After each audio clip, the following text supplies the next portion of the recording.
Berikut kami persembahkan hasil diskusi kami tentang cargo handling, mata kuliah ground operation. Kargo adalah semua barang atau goods yang dikirim melalui jalur udara atau pesawat, laut atau kapal, dan darat atau truk kontainer yang biasanya diperdagangkan baik antar wilayah di dalam maupun di luar negeri yang dikenal dengan istilah impor dan ekspor. Selanjutnya, bagaimana sejarah awal mula industri kargo udara? Pada tahun 1910 merupakan pertama kalinya pengangkutan kargo udara dimulai. 10 bal sutra diangkut dari Amerika Serikat, yaitu dari Dalton, Ohio ke Columbus, Ohio.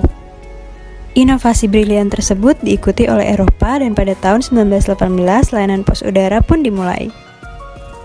Bisnis kargo udara mulai berkembang ketika maskapai penerbangan yang lebih besar mulai beroperasi.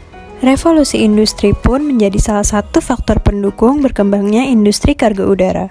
Tidak lupa, pada zaman Perang Dunia ke-1 dan ke-2, pesawat militer membawa kebutuhan-kebutuhan yang dibutuhkan. Berikut ini kelebihan dan kelemahan kargo udara. Selanjutnya, klasifikasi kargo. Berdasarkan penanganannya, kargo dibedakan menjadi dua. Yang pertama, general cargo, dan yang kedua, special cargo.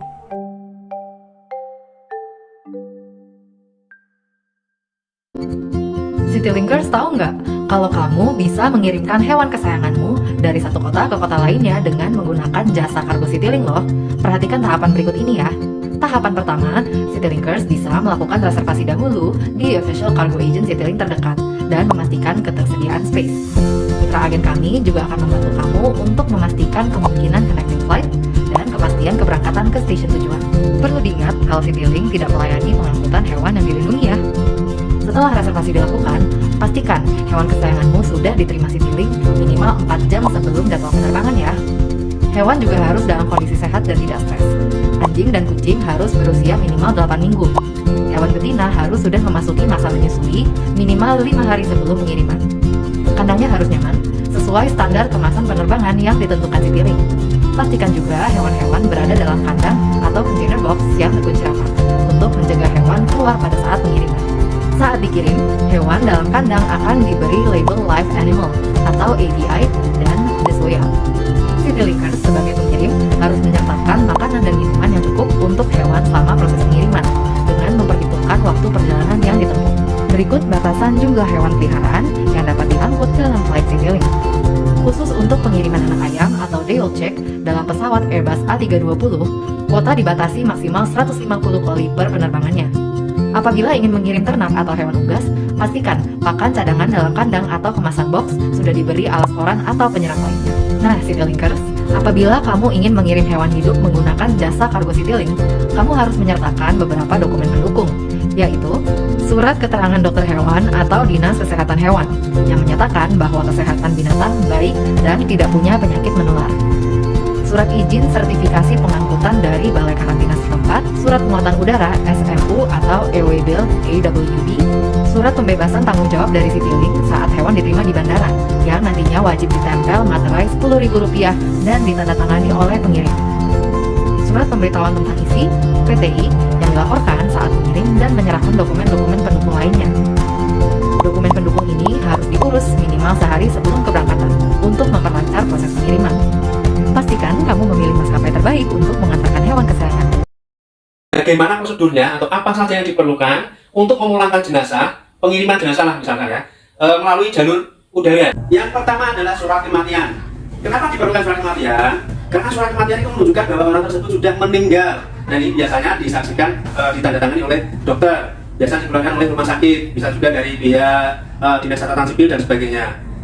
Surat kematian plus identitas dari yang meninggal, bisa KTP, bisa fotokopi SIM, KK, dan sebagainya. Yang kedua adalah surat keterangan embalming. Ini adalah pengawatan jenazah dengan formalin, kadarnya 10%. Kenapa diawetkan? Supaya tidak terjadi pembusukan jenazah. Kemudian yang ketiga adalah surat keterangan dari kepolisian.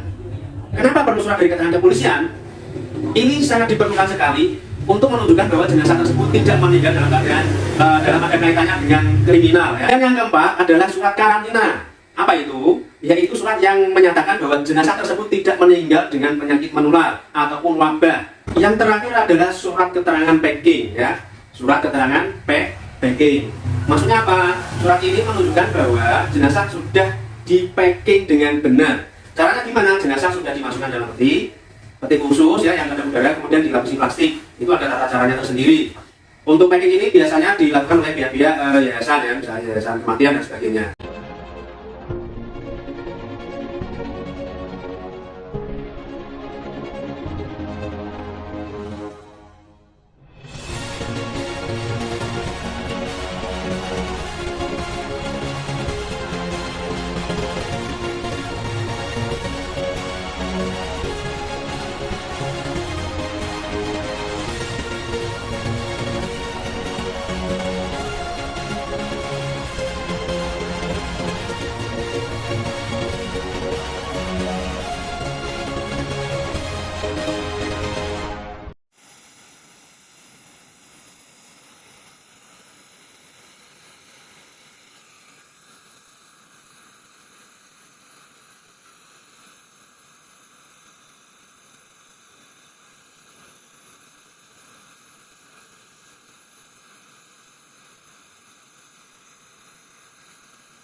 Perishable goods adalah barang yang mudah rusak, hancur, atau busuk selama perjalanan.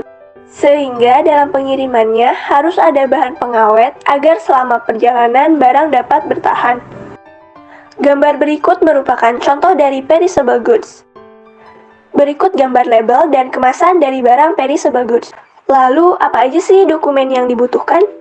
Untuk pengirim, dokumen yang dibutuhkan terdiri dari formulir pemberitahuan tentang isi atau PTI, surat muat udara atau SMU, dan dokumen karantina dari dinas setempat sesuai dengan jenis perishable-nya.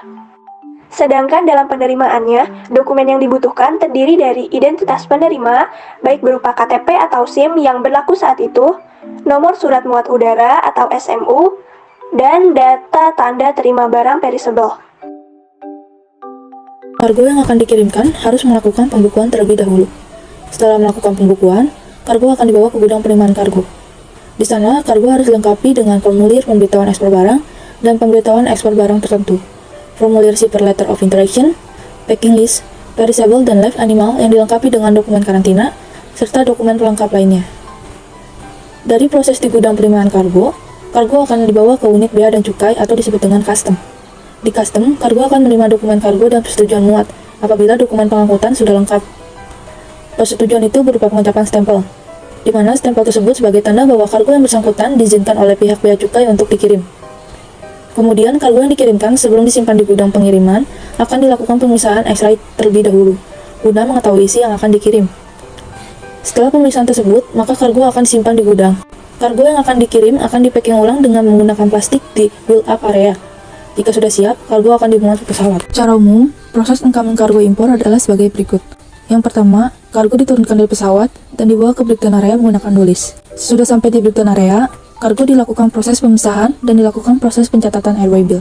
Setelah itu, kargo akan disimpan di import warehouse untuk pemeriksaan fisik kargo dan dokumen-dokumen lainnya. Pihak warehouse operator akan mengirimkan NOA atau Notice of Arrival kepada konsaini dengan tujuan untuk memberitahukan bahwa kargo telah sampai dan siap diambil. Saat konsaini mengambil kargo, konsaini dikenakan biaya sewa gudang. Setelah konsaini menyelesaikan pembayaran, maka proses selanjutnya adalah pemisahan bea dan cukai. Proses ini mirip dengan proses kedatangan penumpang internasional, yang dimana terdapat jalur hijau dan jalur merah. Setelah pemisahan bea dan cukai selesai, maka kargo dapat dibawa oleh konsaini.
Kargo internasional merupakan layanan pengiriman via darat, laut, dan udara.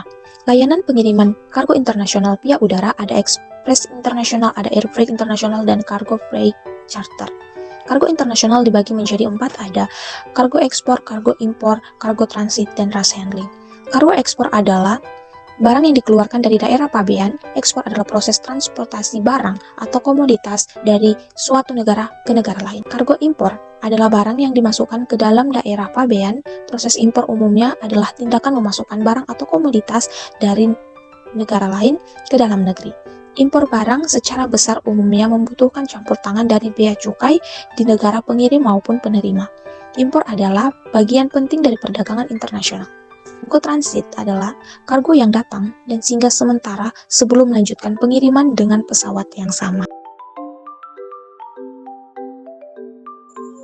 Dasar hukum, Undang-Undang Nomor 10 Tahun 1995 tentang Kepabeanan sebagaimana diubah terakhir dengan Undang-Undang Nomor 17 Tahun 2006, Peraturan Menteri Keuangan Nomor PKM 148 PKM 04 2007 tentang pengeluaran barang impor untuk dipakai dengan pelayanan segera atau rush handling.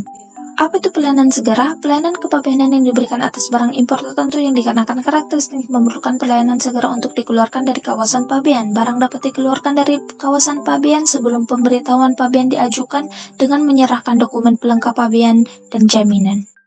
Barang impor yang dapat diberikan pelayanan segera yaitu organ tubuh manusia, jenazah, dapat rusak, binatang hidup, tumbuhan hidup, surat kabar, dokumen, dan barang lainnya. Bagaimana cara mendapatkan fasilitas pelayanan segera?